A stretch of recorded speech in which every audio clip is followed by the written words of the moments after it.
झारखंड उच्च न्यायालय के मुख्य न्यायाधीश न्यायमूर्ति संजय मिश्रा ने न्यायिक प्रक्रिया में जिला अदालतों की भूमिका को बताया अहम। कहा, अधिक से अधिक मामलों का निष्पादन निचली अदालतों में ही हो जाना चाहिए।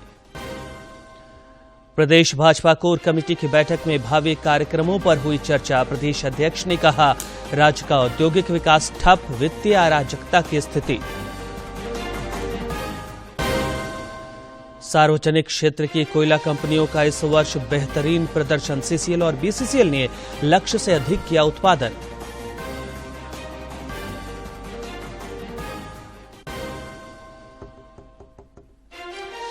और खजूर रविवार पर गिरिजाघरों में हुई विशेष आराधना। प्रभु यीशु मसीह के यरूशलेम पहुंचने की याद में मनाया जाता है त्यौहार।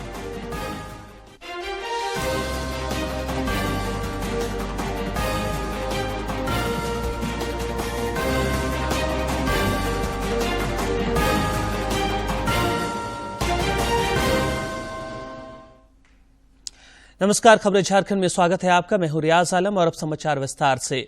प्रधानमंत्री नरेंद्र मोदी ने कल भोपाल में एक कार्यक्रम को संबोधित करते हुए कहा कि उनकी सरकार विकास को एक नया आयाम देना चाहती है, जबकि विपक्ष वर्ष 2014 से ही लगातार नकारात्मक राजनीति कर रहा है।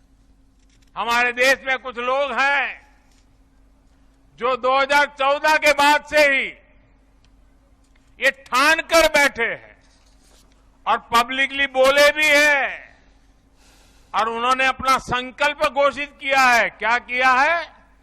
उन्होंने अपना संकल्प घोषित किया है, हम मोदी की छवि को धूमिल करके रहेंगे।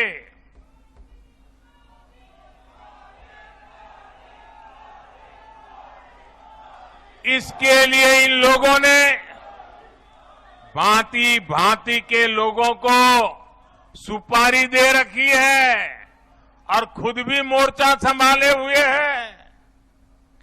इन लोगों का साथ देने के लिए कुछ लोग देश के भीतर है और कुछ देश के बाहर भी बैठकर अपना काम कर रहे हैं। झारखंड उच्च न्यायालय के मुख्य न्यायाधीश न्यायमूर्ति संजय मिश्रा ने कहा है कि जिला अदालत ठीक से काम करे तो ऊंची अदालतों पर बोझ कम हो सकता है। जमशेदपुर में एक कार्यक्रम के दौरान पत्रकारों से बातचीत में मुख्य न्यायाधीश ने कहा कि कम से कम जमानत जैसी सुनवाई पर जिला अदालत स्वयं निर्णय ले और रिजेक्ट कम करे तो ऊपर की अदालतें दूसरे केसों का निपटारा कर सकेंगी। झारखंड उच्च न्यायालय के मुख्य न्यायाधीश न्यायमूर्ति संजय मिश्रा ने जमशेदपुर के साक्ची स्थित उत्कल एसोसिएशन के सभागार में उत्कल दिवस समारोह में शिरकत की। इस दौरान पत्रकारों से बातचीत करते हुए उन्होंने कहा कि जिला अदालतों में 95% मामले सीधे आते हैं, जबकि हाईकोर्ट और सुप्रीम कोर्ट में 5% ही मामले आते हैं। जिला अदालतों को न्यायिक प्रक्रिया की रीढ़ की संख्या देते हुए मुख्य न्यायाधीश ने कहा कि अधिक से अधिक मामलों का निष्पादन निचली अदालतों में ही हो जानी चाहिए। मैंने माननीय महामहिम राष्ट्रपति जी की भाषण सुना था।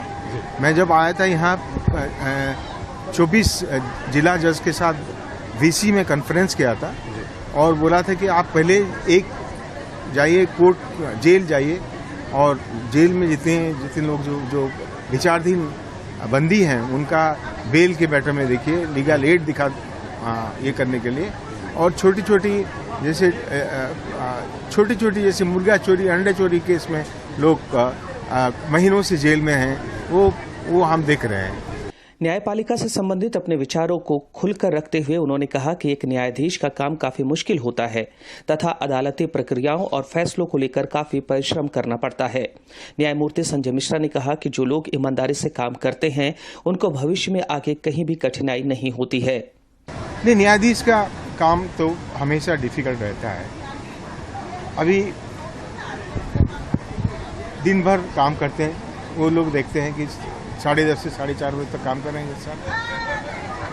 लोग क्या नहीं देखते हैं, रात को फिर जाके हम उसी फाइल को पढ़ते हैं, जो ऑर्डर जो लिखवाते हैं कोर्ट में उसको करेक्शन करते हैं, दस्तखत करते हैं। दूसरे दिन के लिए जो केस है उसको पढ़ते हैं, सुबह बैठ के पढ़ते हैं, फिर 10:30 बजे कोर्ट में बैठते हैं। एक सवाल के जवाब में उन्होंने कहा कि कंप्यूटरीकरण के मामले में झारखंड में प्रगति थोड़ी धीमी है, लेकिन उन्होंने खुद लोगों की सुविधा के लिए वर्चुअल सुनवाई शुरू कर दी है। झारखंड में थोड़ा सा पीछे है, कंप्यूटराइजेशन में। लेकिन जो मैंने आने के बाद 2-3 बार ऐसा हुआ कि जो दिल्ली से या कलकत्ता से एडवोकेट आने वाले थे, उन्होंने टाइम मांगा और स्पेसिफिक डेट मांगा कि यही तारीख को आएंगे। तो मैं बोला कि मैं जो तारीख दूंगा उसी दिन पे आइए। वो बोला वो उस दिन नहीं आ पाएंगे। देन मैं बोला कि आप वहाँ से वर्चुअली आर्गूमेंट कर सकते हैं। मेरे कोर्ट में शुरू हो गया है। मैं मेरे भाइयों के से जो भाई और बहन को बोलूँगा कि अगर कोई एडवोकेट वर्चुअली आर्गूमेंट करना चाहते हैं, जो हमारा इंफ्रास्ट्रक्चर है उसको खराब मत होने दीजिए और उसको करते रहिए। मुख्य न्यायाधीश न्यायमूर्ति मिश्रा ने इस बात पर प्रसन्नता जताई कि उड़िया भाषा अपनी संस्कृति और विरासत को संभाल कर रखे हुए है। साथ ही झारखंड राज्य के साथ भी उनका सद्भाव बरकरार है। उड़ीसा मूल की आदिवासी रहते हैं और ये एक गौरव की बात है। अभी तक उन्होंने अपना जो धरोहर है, जो जेनेसिस से जहाँ से आए हैं, उनको भूले नहीं हैं। और इसका मतलब नहीं है कि उनका झारखंड के प्रति कोई क्या कहते हैं सद्भाव नहीं है। झारखंड के प्रति है, लेकिन अपनी मातृभूमि जहाँ से उनके पूर्वज आए हैं उनको भी भूले नहीं है। उत्कल दिवस समारोह में आरएसबी के वाइस चेयरमैन और मैनेजिंग डायरेक्टर एसके बेहरा और ट्रस्टी मनोरंजन दास सहित अन्य लोगों ने भी अपने विचार व्यक्त किए। जमशेदपुर से राजेश कुमार लाल दास की रिपोर्ट। प्रदेश भाजपा अध्यक्ष सह सांसद दीपक प्रकाश की अध्यक्षता में कल रांची में कोर कमेटी की बैठक संपन्न हुई, जिसमें केंद्रीय मंत्री अर्जुन हुंडा, केंद्रीय राज्य मंत्री अन्नपूर्णा देवी और प्रदेश प्रभारी सह सांसद डॉक्टर लक्ष्मीकांत वाजपेयी समेत प्रदेश स्तर के सभी शीर्ष नेता शामिल हुए। भाजपा कोर कमेटी की बैठक के बाद पार्टी के भावी कार्यक्रमों की चर्चा करते हुए प्रदेश अध्यक्ष सह सांसद दीपक प्रकाश ने बताया कि आगामी 6 अप्रैल को पार्टी के स्थापना दिवस पर कार्यकर्ता जनता के साथ मिलकर प्रधानमंत्री नरेंद्र मोदी के संबोधन को सुनेंगे। प्रधानमंत्री जी का संबोधन मिलेगा। उसके पहले पार्टी के कार्यकर्ता सुबह 6 अप्रैल को अपने अपने घरों में ध्वज भारतीय जनता पार्टी का हमारे बूथ अध्यक्ष लगाएंगे। उसके अलावा सभी सम्मानित नेता, सभी कार्यकर्ता, सभी पदाधिकारी अपने अपने घरों में भारतीय जनता पार्टी का ध्वज लगाएंगे। भाजपा प्रदेश अध्यक्ष ने राज्य सरकार को सभी मोर्चों पर विफल करार दिया। उन्होंने कहा कि महागठबंधन सरकार की कार्यशैली के कारण राज्य का औद्योगिक विकास ठप पड़ा है तथा झारखंड में वित्तीय अराजकता की स्थिति है। राज्य सरकार जो मुख्यमंत्री जी ने घोषणा किया था कई योजनाओं का, डीजल देने का, पेट्रोल देने का, धोती देने का, साड़ी देने का, वो आज पूरी तरह से विफल साबित हुआ है। उन्होंने कहा कि महागठबंधन सरकार से जनता ऊब चुकी है। अब हालात यह है कि संथाल में भी इन्हें नकारा जा रहा है।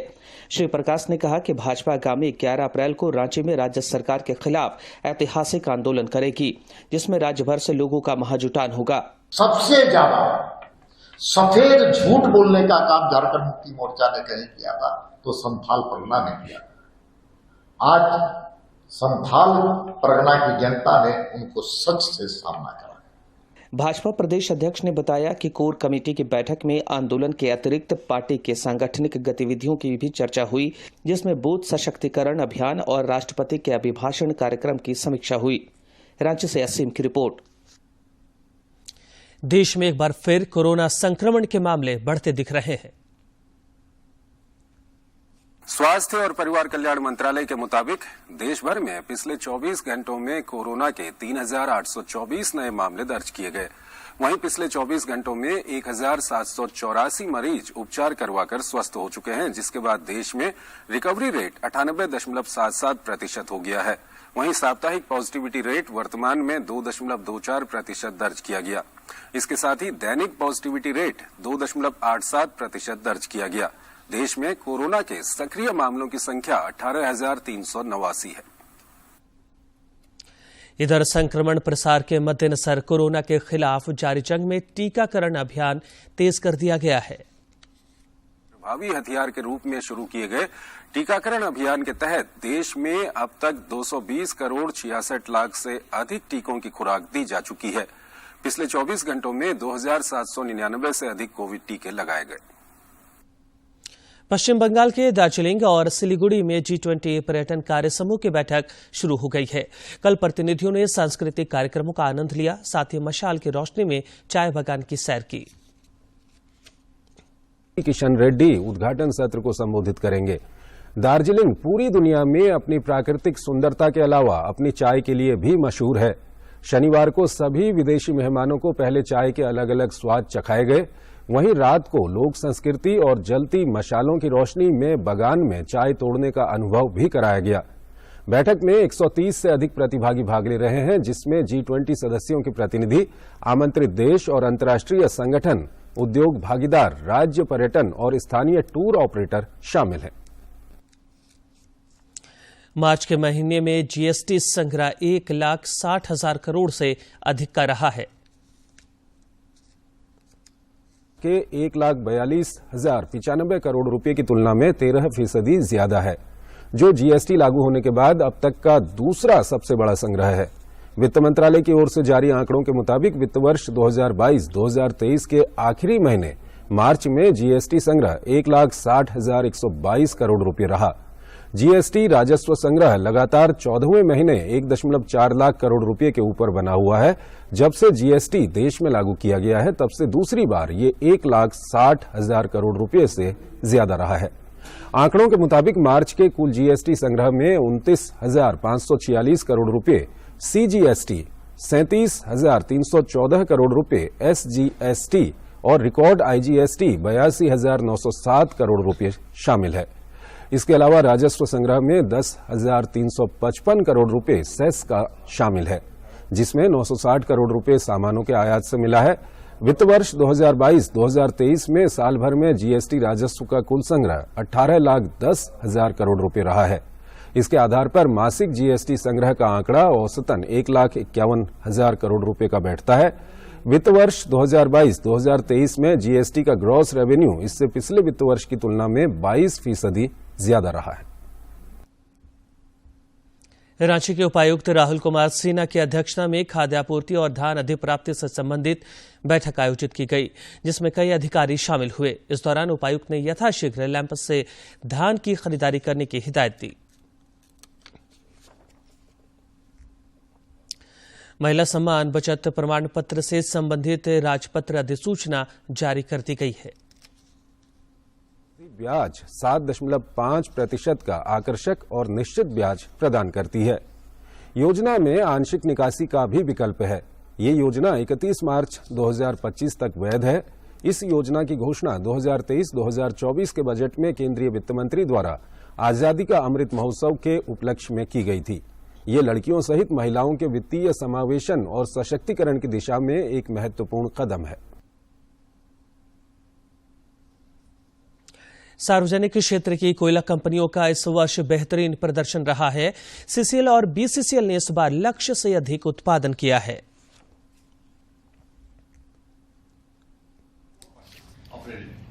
लगभग 4% ऑपरेटिंग आता है, तो इधर वो 9% दे रहे हैं। तो मतलब आपको अगर 12,000 में सीधा सीधा वो 1,000 बोल रहे हैं, अगर उसका होता है।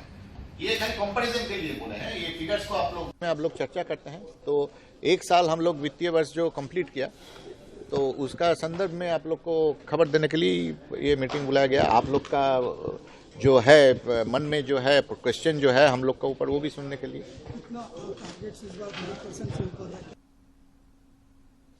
रांची के उपायुक्त राहुल कुमार सिन्हा ने शहर की ट्रैफिक व्यवस्था दुरुस्त करने के लिए संबंधित अधिकारियों को कई दिशा निर्देश दिए हैं। उन्होंने अव्यवस्थित बिजली के खंभों को स्थानांतरित करने की भी हिदायत दी। प्रधानमंत्री नरेंद्र मोदी के मन की बात कार्यक्रम का 100वां संस्करण इसी महीने प्रसारित किया जाएगा।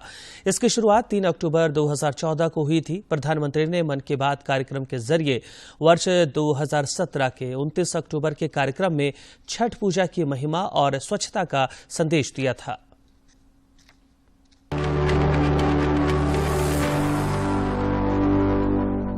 सूर्य और जल महापर्व छठ की उपासना के केंद्र में है, तो बांस और मिट्टी से बने बर्तन और कंदमूल इनकी पूजन विधि से जुड़ी अभिन्न सामग्रियां हैं।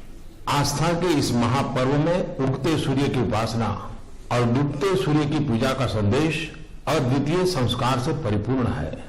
दुनिया तो उगने वालों को पूजने में लगी रहती है, लेकिन छठ पूजा हमें उनकी आराधना करने का भी संस्कार देती है, जिनका डूबना भी प्रायः निश्चित है। हमारे जीवन में स्वच्छता के महत्व की अभिव्यक्ति भी इस त्योहार में समाई हुई है।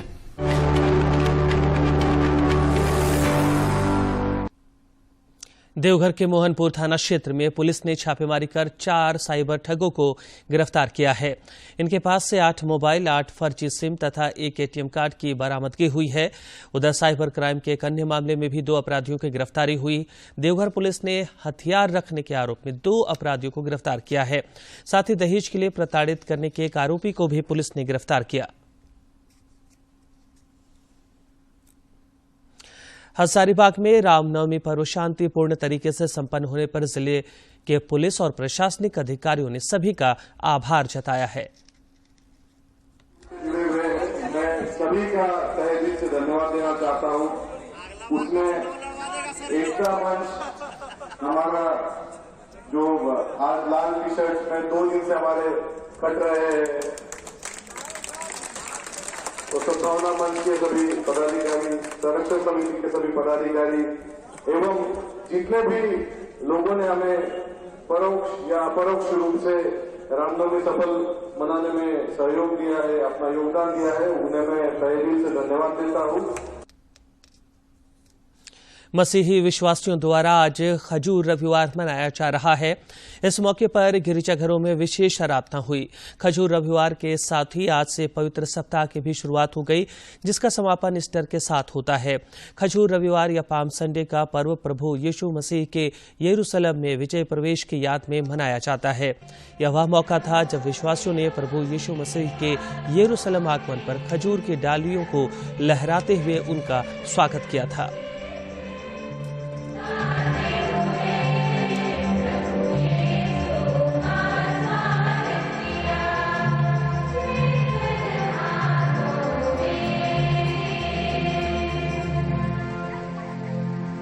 खजूर के डाली से उनका स्वागत हुआ और सभी लोग उनका जय जयकार करते हुए, उनका स्वागत करते हुए दुख भोग में प्रभु यीशु ख्रीस्त प्रवेश करते हैं। और विशेष करके आज के दिन में प्रभु यीशु ख्रीस्त हम सबों को 3 बिंदुओं पर मनन चिंतन करने के लिए अवगत कराते हैं। राज्य में बारिश और मौसम के उतार चढ़ाव का सिलसिला लंबा खींचने वाला है। आज से 4 अप्रैल तक आसमान मुख्यतः साफ रहने और मौसम के शुष्क बने रहने के आसार हैं। मौसम विज्ञान केंद्र रांची के वैज्ञानिक ने बताया कि इसके बाद 5 और 6 तारीख को भी राज्य के कुछ क्षेत्रों में हल्की बारिश की संभावना है। इधर पिछले 24 घंटे के दौरान राज्य में कई स्थानों पर वर्षा हुई है। पूर्वी सिंहभूम के दरसई में सर्वाधिक 51.8 मिलीमीटर वर्षा रिकॉर्ड किया गया। इस दौरान अधिकतम तापमान चाईबासा में 36.4 डिग्री सेल्सियस दर्ज किया गया। और अब कुछ खबर राज्य के विभिन्न जिलों से।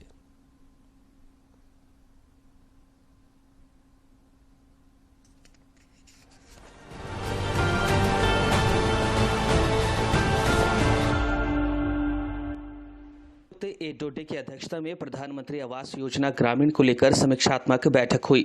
बैठक में उपायुक्त ने सभी प्रखंड विकास पदाधिकारियों से लक्ष्य के विरुद्ध लंबित आवासों की जानकारी ली और लंबित पीएम आवासों को शीघ्र पूर्ण कराने का निर्देश दिया।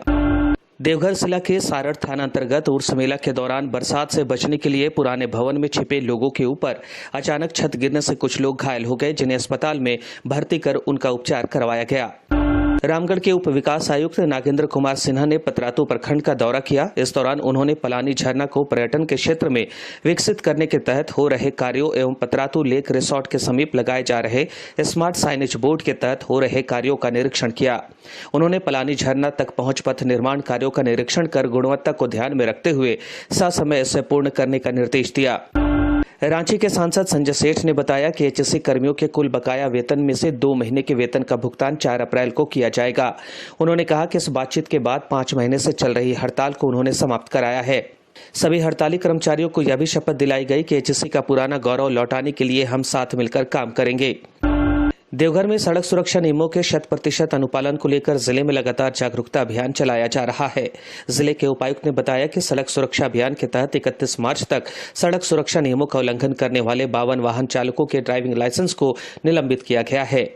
खूंटी में कोविड के बेहतर प्रबंधन के लिए जिले में मातृ एवं शिशु अस्पताल में मॉक ड्रिल किया गया। खूंटी में चिकित्सकीय उपचार एवं स्वास्थ्य सेवाओं की ससमय उपलब्धता को लेकर व्यवस्थाओं को लगातार सुदृढ़ किया जा रहा है।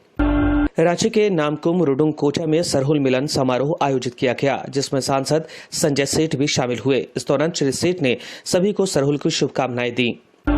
कृषि विभाग के तत्वावधान में समेकित बिरसा ग्राम विकास योजना सह कृषक पाठशाला योजना अंतर्गत रांची जिला के बुंडू प्रखंड क्षेत्र में ग्रामीण विकास ट्रस्ट रांची द्वारा किसानों का सर्वे किया गया एवं उन्हें जागरूक किया गया।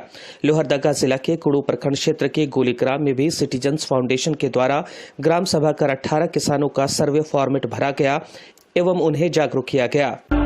गुमला पुलिस अधीक्षक के निर्देशानुसार रामनवमी जुलूस में अनुशासन पूर्वक जुलूस को विसर्जन करने वाले क्लब को प्रथम, द्वितीय एवं तृतीय पुरस्कार से पुरस्कृत किया गया तथा उन्हें सर्टिफिकेट प्रदान किया गया।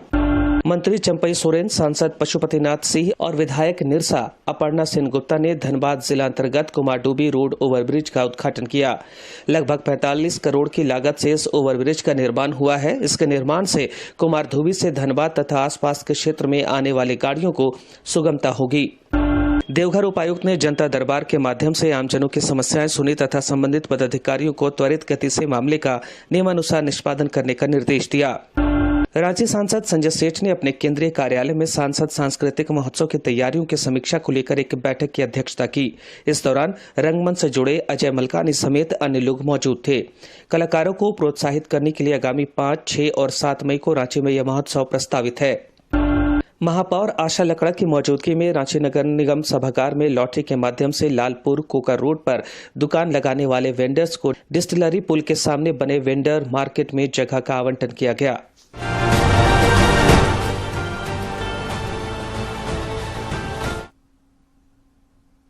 राजधानी रांची समेत देश में कई स्थानों पर आज अहिंसा रन का आयोजन हुआ। नई दिल्ली में आयोजित इस दौड़ में केंद्रीय मंत्री अनुराग सिंह ठाकुर और किरण रिजिजू भी शामिल हुए तथा फिटनेस का डोज आधा घंटा हर रोज का मंत्र दिया। फिटनेस का डोज आधा घंटा रोज, ये आधा घंटा आपको जीवन भर स्वस्थ रखेगा। आपने एक ही फंडा याद रखना है, क्या? फिटनेस का डोज आधा घंटा रोज। फिटनेस का डोज, ये आधा घंटा आपको जीवन भर स्वस्थ रखेगा।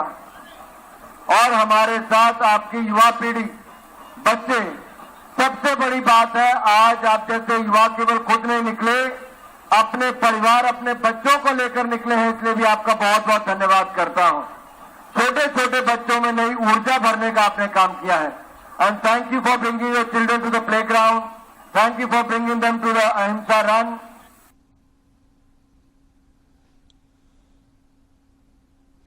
आईपीएल में आज रॉयल चैलेंजर्स बेंगलुरु और मुंबई इंडियंस के बीच मुकाबला होगा। एक अन्य मैच में राजस्थान रॉयल्स का मुकाबला सनराइजर्स हैदराबाद से होगा। इधर कल खेले गए एक मैच में पंजाब किंग्स ने वर्षा से बाधित मैच में कोलकाता नाइट राइडर्स को 7 विकेट से हराया। एक अन्य मुकाबले में लखनऊ सुपर जायंट्स ने दिल्ली कैपिटल्स को 5 रनों से शिकस्त दी। टॉस जीतकर पहले गेंदबाजी करने का फैसला किया है। पंजाब ने पहले बल्लेबाजी करते हुए 191 रन बनाए। इसके जवाब में कोलकाता की टीम 16 ओवर में 7 विकेट पर 146 रन बना पाई और डकवर्थ लुइस नियम के तहत 7 रन से हार गई। एक भारत श्रेष्ठ भारत के तहत युवा संगम के दूसरे चरण के लिए पंजीकरण कल से शुरू हो गया है। 45 से 50 के समूह में युवा एक साथ 2 राज्यों की यात्रा करेंगे। ये पर्यटन परंपरा, प्रगति, प्रौद्योगिकी और परस्पर संपर्क के 5 व्यापक क्षेत्रों के तहत विभिन्न पहलुओं का एक व्यापक बहुआयामी अनुभव प्रदान करेगा। कार्यक्रम के माध्यम से युवा भाषा, साहित्य, व्यंजन, त्योहारों, सांस्कृतिक कार्यक्रमों और पर्यटन के क्षेत्रों में एक दूसरे के साथ बातचीत करेंगे।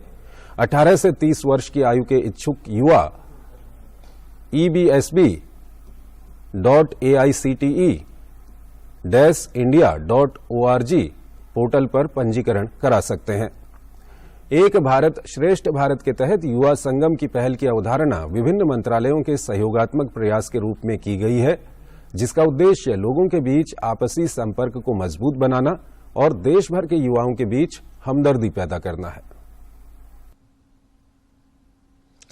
केंद्र सरकार ने संवेदनशीलता दिखाते हुए मध्य प्रदेश के बारिश से प्रभावित किसानों को बड़ी राहत दी है।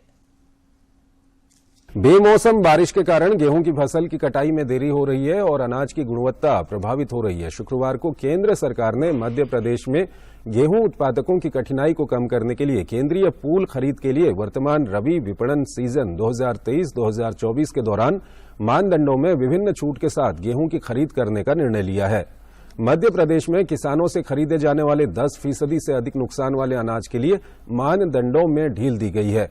खाद्य मंत्रालय के मुताबिक मानदंडों में इस छूट से किसानों को अनाज की संकटपूर्ण बिक्री से निपटने में मदद मिलेगी, जो बेमौसम बारिश से प्रभावित हुई है। खाद्य मंत्रालय ने मध्य प्रदेश को भेजे निर्देश में कहा है कि नियमों में छूट के तहत खरीदे गए गेहूं को अलग से रखा जाएगा और उसका हिसाब अलग से रखा जाएगा, जिसका प्राथमिकता के आधार पर निपटान किया जाएगा। आज दुनिया भर में विश्व ऑटिज्म जागरूकता दिवस मनाया जा रहा है। आइए इस रिपोर्ट में देखते हैं ऑटिज्म स्पेक्ट्रम डिसऑर्डर के बारे में।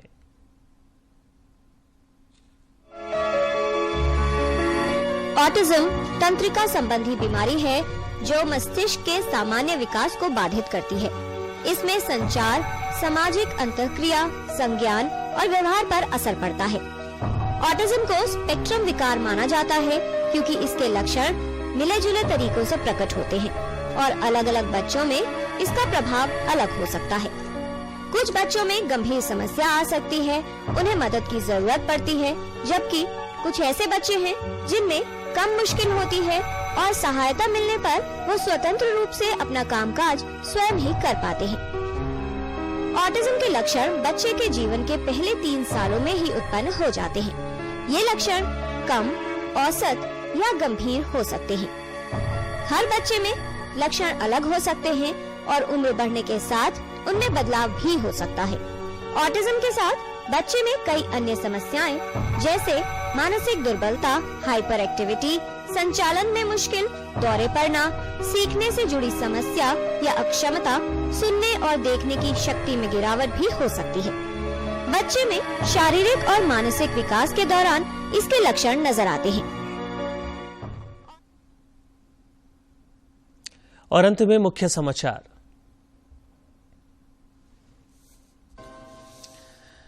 झारखंड उच्च न्यायालय के मुख्य न्यायाधीश न्यायमूर्ति संजय मिश्रा ने न्यायिक प्रक्रिया में जिला अदालतों की भूमिका को बताया अहम। कहा, अधिक से अधिक मामलों का निष्पादन निचली अदालतों में ही हो जाना चाहिए। प्रदेश भाजपा कोर कमेटी की बैठक में भावी कार्यक्रमों पर हुई चर्चा। प्रदेश अध्यक्ष ने कहा, राज्य का औद्योगिक विकास ठप, वित्तीय अराजकता की स्थिति। सार्वजनिक क्षेत्र की कोयला कंपनियों का इस वर्ष बेहतरीन प्रदर्शन। सीसीएल और बीसीसीएल ने लक्ष्य से अधिक किया उत्पादन।